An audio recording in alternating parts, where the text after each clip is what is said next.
Aaron, tell me about your world of social media. What type of social media have you used in the past, and how did it affect your life and the Gen Z generation around you? So mostly things like Instagram and Snapchat, I would say are the main two. I would include Twitter, but I feel like right now it's not so much a social media platform. It's closer to maybe like YouTube in terms of social media, whereas Instagram and Snapchat are sort of in their own category. But I would say the impact that both Snapchat and Instagram, more Instagram when it comes to short form content, have a large impact on things like insecurity and attention span and things along those lines due to the way that the platform is built. How did it lead to insecurity amongst yourself and other people? Well, because it only shows the best of everyone, you're able to perfectly tailor your image of yourself and what other people see to exactly what you want them to see. Whereas in real life, people's perception of you can change based on who they see you as. Whereas on the internet, you can be, in everyone else's eyes, exactly what you want to be. Doesn't everyone want to put their best foot forward and look their best? What's wrong with that? Well, there's a difference between putting your best foot forward and trying to be your best self and only showing your best self, even when it's untrue. So you're saying it gives people a distorted sense of reality. Yeah, I think it gives people a distorted sense of reality, and I think it can give people a distorted sense of self if they tend to be living in that too much. So people who are not perfect, or people who are not up to that standard that people are portraying, how does that affect their mental health? Well, because I think it sets unrealistic standards. I think it sets unrealistic body standards when people, edit photos, things like that. I think it sets unrealistic life standards. There's very few people in the world that are actually, traveling and going on vacation constantly and have tons of cars, whereas on Instagram, it seems like everyone lives that life. And so it can create a feeling of like, oh, well, I'm behind because everyone else lives this life and everyone looks like this and everyone has this body, but I don't. When in actuality, it's very easy to create that false perception, and most people don't actually live that way. So you're saying that that's like airbrushing and photoshopping your entire life. Exactly, yeah. So how does that affect mental health of your peers? Well, because things like false perception of reality and false perception of self can lead to, like I said, a feeling of missing out, a feeling of not being enough because you see the standards are so high and unrealistic because they are unrealistic. They're created from a place of false realism. So then you drive yourself crazy trying to achieve the impossible because it's not actually possible for most people or possible at all. So how does that affect you in real time?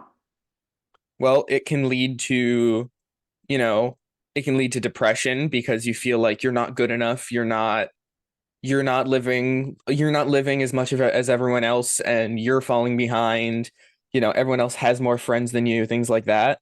It can lead to things like body dysmorphia because everyone on the internet has a six pack when in actuality having a six pack is not only hard to achieve, impractical, and just kind of sucks. Like what you have to do to get a six pack isn't isn't great or comfortable, especially when you're an actual athlete. It's not achievable. Well, you yourself are an athlete. You are a highly advanced company level ballet dancer that's performed in many uh, public performances. And I just saw you performing in the Nutcracker, and the exercise and the athletic agility that's necessary to do that fight that you did as you were the what role did you play in Nutcracker? The Nutcracker Prince. Prince, and you had this sword fight with the Rat Prince. The athletic agility that was necessary in that, uh, would that require a six pack on your part? Absolutely not. No. And having a six pack, so to achieve a six pack, you have to have a low body fat, which is achieved by eating basically very little of all nutrients, but specifically fat.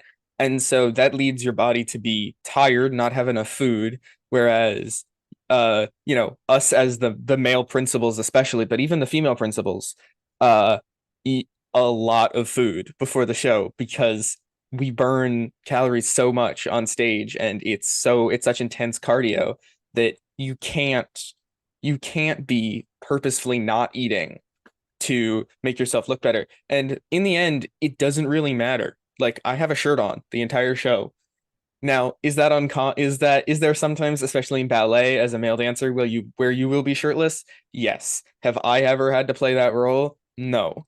And a lot of times for those roles, you get prep time to get to that point, but you're not there your entire life. You're there for a week for the show. You're there for maybe at most a month if you're touring. So there's never a point where throughout your entire life, your day-to-day life, you always look amazing. You always have a six pack because it's just not how, well, it's not how bodies work. It's not sustainable and like it's not healthy. Are you aware of cases amongst your colleagues in the company who have people talking about reducing their intake and becoming anorexic or bulimic? Not publicly, like it's not a topic of discussion. That's not something that, and in the past with ballet has a history of, encouraging that. And that's not entirely true anymore, especially not where I dance, but even out into the professional world, that's not something that's as much encouraged anymore as it was, 20 years ago, 50 years ago. But I definitely know people that struggle with body image because of ballet, struggle with eating. Uh, Most of the people that I could name have recovered, but they do still sometimes struggle with things like body issues and eating issues. So you're saying that the popularity issue in terms of being people portraying an image online or in social media is negative to their well-being because no one can really live up to those kind of standards. Yeah, absolutely. And of course there are some people who just can, like there are people who are naturally lean, right? I have my best friend is incredibly naturally lean and he basically always has a six pack, but he also eats constantly. And so it's just one of those things where physiologically he's leaner, he has less body fat. Whereas I grew up overweight, so I might never be able to get to that point, but I can still look pretty good shirtless because the muscle is still there, but I just have a little bit more body fat and that doesn't impact their, like, our performances aren't any different because of that.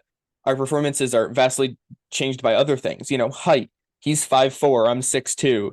We move differently because of that. Is he faster than me? Yeah. Am I stronger? Yeah, but that doesn't really help because he has that advantage. And I think that just goes to show that like you can't get by comparing yourself to other people because you aren't other people. Every person is different, every person has a different body, and every person has different things that they themselves can achieve. So you would advocate from the Gen Z generation that people get more self-confidence and self-esteem and self-value and who they are as opposed to being someone else online. Yeah, absolutely. I think having yourself and finding who you are instead of basing it off of other people entirely, because of course, nothing you're not born knowing anything in this world. So you have to learn from somewhere, you take inspiration from somewhere. Everything is inspired by at least one other thing. So your sense of self will come a little bit from other things and from other people, but in the vast majority of it should be you and what you feel. But because of social media, there's sort of like a thing, it's like a standard that's set. It's like, this is what this type of person should look like.